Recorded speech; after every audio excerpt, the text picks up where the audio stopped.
Hey guys, in today's video we'll be taking a more in-depth look at Ashe and her different builds and breakpoints. So in the basics video I already go over the runes that I typically go on Ashe. So that's just my standard layout that I have on Ashe. So for starting items, I either like to go tier if I'm playing against a passive lane and to have like sustain support. This is along the lines of Nami, Soraka, um, people that won't engage or hard engage. You can even do it with Karma, who plays like poke, where you don't want to take a full fight. The other options are Dorn Shield. This is if you're playing into a poke lane. Like Brand is really popular right now, so you can take it into Brand, and if they have like Brand Ezreal or like Lux as a support, and you need that health regen from when you get hit by any of their skill shots or harass. Typically for the mythic items, I like the Kraken Slayer. If the enemy team is squishy, because the true damage will start cutting through them. The other option is Shield Blow if the enemy team has a lot of engage on you and you need that lifeline lifesteal along with the mythic passive to kind of survive the initial burst. But those are the two that I like on her. The other one is also Imperial Mandate. This is kind of a off meta pick right now because of her passive always slowing the enemy champions. You get to pop the passive on this based on your auto attacks and your W's. So actually, sorry, it's your W's will do the increased bonus damage, and then your ally champion can also proc the second mark of it. This also gives you the AP scaling, which your ulti also scales off of, but that gets into like really weird dicey situations where it's nothing crazy difference there. So after you get your mythic, depending on the enemy team, if they have 2 to 3 melee front lines, you can go into the Hurricane. This lets you hit multiple people with your auto attacks, so you can get through multiple front lines. This also lets stack with the Flurry, or your Ranger Focus, sorry, so that it hits multiple units along with the Ranger Focus. After that, I do like going the Infinity Edge, as Ashe has a really weird scaling with her passive, so she cannot do increased damage with her crit, but she does more damage based on her crit strike if she hits a enemy that is slowed. So she scales off of the crit strike chance, and then as she crits, she slows people for a harder slow. So that's why I like the IE third. Depending on the enemy team, this is IE third is if they're 3 squishies. If you're looking at multiple frontline tanks, then you might want to go into the actual on-hit build, where rather than Infinity Edge, you go into the Bork. And then you kind of go into the tank shred build, where it would be along the lines of Bork and then Winsus, so that it stacks with the Bork passive. This will let you shred the 3 to 4 frontline tank builds that have either HP or armor. If there are 3 giant armor ones, the other off-roll one you could do is actually go into a Black Cleaver, because Black Cleaver has weird synergy with her Ranger Focus, where as you activate Ranger Focus, you actually get 5 stacks of Black Cleaver on the targets that you're hitting. So it lets you apply and shred the armor reduction very fast.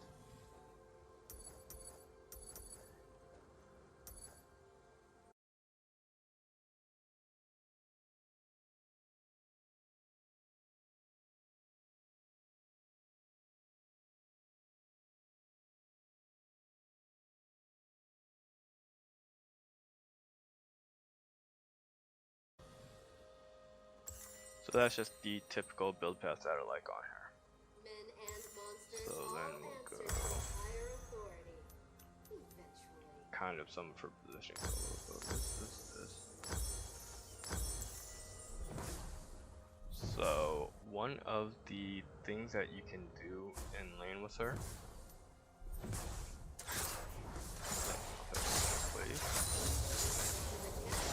so if you are in lane and you're in laning phase, so you want to try and shoot your W so that it hits multiple units. See here, I hit the back range minions along with the front melee minions. That lets me create a push because the back line is more damaged, and then I can clear out the back line faster. You have to do this by kind of stepping to the side and harassing. So you hit multiple units. If you shoot it from the front, you only hit the melee units. See, so I hit 2 units there compared to if I step over here, I hit all 4.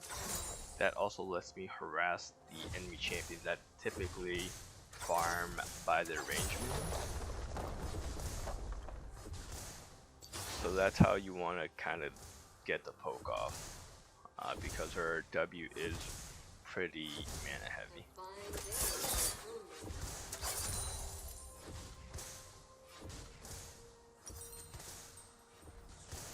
I spoke about the hawk shotting to the far corners, but then so that just gives you information on what to beware of. The main thing about her is her kit, where she has a slow on all of her abilities. Because she has a slow on all of her abilities, and she has no escape, meaning she has no movement ability of her own, she is very dependent on positioning.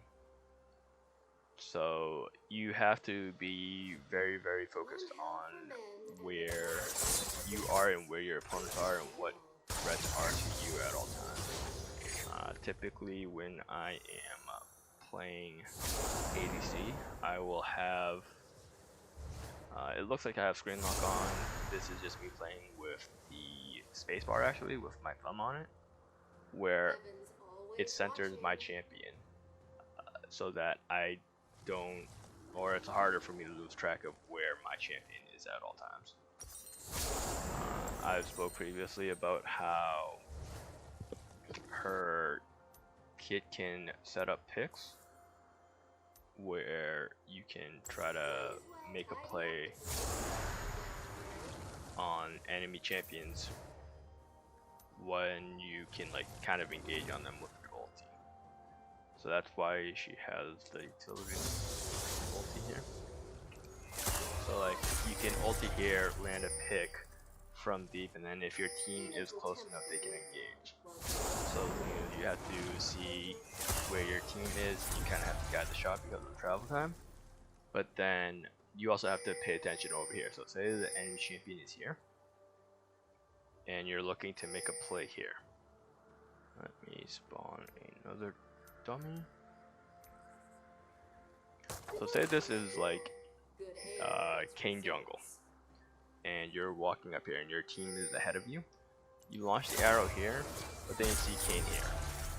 Now, if your team is already fully engaged on this, your instinct might be, okay, I want to return my team.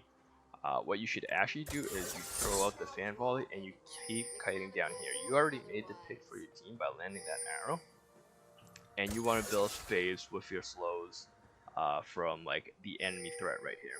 Whether this is Kane, this could be Kane dead, assassins, or like Graves jungle, anybody here that can threaten you. If your team doesn't respond to this, he'll burst you and then you get killed and you just trade 1 for 1 rather than taking a free kill up here. So you want to just throw and then build distance. As he keeps committing to you, your team might turn. That's when you can go back in. But if your team doesn't turn and you walk up here, you get bursted down for no reason. So you got to make sure that you keep vision and like keep an eye on your surroundings. So that's the thing. She is really hard to catch unless you're looking at like Hecarim Rammus or Olaf where like you can't CC them or slow them. But typically you just throw the fan out, and as you keep throwing more and more W's, it gets on a really low cooldown. It's like 4 seconds at max level, so you can keep throwing it, buying space for yourself and keep running. If your team is already like engaging here, the other option is to arrow on the jungler here or whoever is threatening you, and then you can keep building that space while your team takes the fight. And then when like this person turns to this fight, you can then pincer them, but you just keep your distance and keep poking with that volley, and then when it's safe you walk into auto attack range and then you kind of let loose. But the thing with her is she does need some type of front line. She's not maneuverable, so she can't ever walk up and face check blind bushes. Like if you're really far ahead, yeah, like okay, I can maybe burst somebody down real quick off of my ulti. But there's a chance that okay, I can't burst them and then he kills me. And then you just trade for nothing. So that's why you have to get used to knowing how to use the R or her enchanted crystal arrow. So good matchups or good pairings for her bot lane if you have a dual partner for support is Leona. Leona's really strong with her because as soon as one of you guys lands at CC, the other person lands at CC. And then you can use your W to get a slow on. Leona can E, Q, R, and then you follow up with your R, and the person that you hit and commit to is stunned for about 3 to 4 seconds of just straight damage, and you can unload on them in that time and they just get caught out. The other one is Nautilus.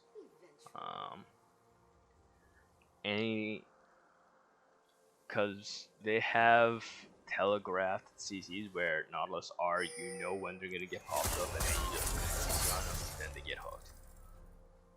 The other option is the poke champs like Morgana, Karma, where that's more of a lane bully thing, where you will try to harass with your W and then your Karma follows up, or your Lulu or your Morgana follows up with a skill shot on a slow target. And then you whittle them down to about 60%, and then you can take a fight there. Pardon me for any acts of divine retribution. So the breakpoints for her, you typically will want about 2 items, 2 to 3 items, because she needs the attack speed. That's just the point of ADCs right now, or how they are in the meta, is like they're really all the late game scaling carries where once they get to 4, 5, 6 items, they will shred through anything. The issue is there is a lot of damage right now in the game, so they are hard to play and get to that point. But with these builds, it's just scaling better for late game. Again, I like Ashe because of her utility. If you fall behind, you can still easily make picks with like a 3.5 second arrow. The further it travels, the more the longer the stun is. So you can still go fishing for picks. Like if you see somebody that is on dragon and they're starting it, you just launch it from here while your team's walking up. They get the stun, they can actually win the dragon fight. So you have to have some map awareness with the ulti regarding that. But again, I typically am looking across the map. I typically, move my crosshair, or I'll move my screen to where I'm aiming. Then I have it so that it is cast on release. So I have quick cast all, but then cast on release, which means that I'm holding R right now, and then it won't fire until I let it go. So that gives me an indicator of where I'm aiming. I can kind of guide the shot easier, and then land the further. Thank you for checking out my champion guide. I hope that the tips in this video help you guys in your climb. I know that these are not the most popular builds in playstyles, however they are stepping stones to improve your gameplay. As a player, you can't expect to immediately play at a high level, just as you wouldn't expect a medical student to do a heart transplant without building up. Please let me know in the comments below the next champion you want to see. If you enjoyed the video, please leave a like and subscribe for future content. I hope these tips helped, and as always, keep climbing.